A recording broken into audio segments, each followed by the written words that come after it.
আসসালামু আলাইকুম। দেশ ও দেশের বাইরে যারা আছেন প্রত্যেকে জানাচ্ছি অভিনন্দন ও শুভেচ্ছা। প্রিয় ভাইরা, এই মুহূর্তে রাত্র বাজে 2:10, ঢাকা কলাবাগান গ্রিন রোড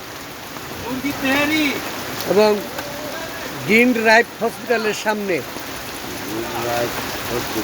হসপিটালের সামনে এই মুহূর্তে এই রাস্তার পরিস্থিতি অত্যন্ত ভয়াবহ এবং মানুষ অনেক কষ্ট করে যানবাহন দিয়ে নিজে পায়ে হেঁটে অনেকের গন্তব্যস্থানে যেয়েছেন।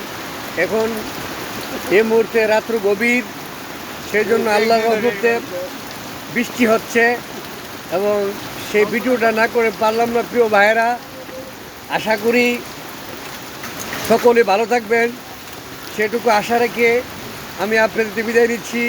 আসসালামু আলাইকুম।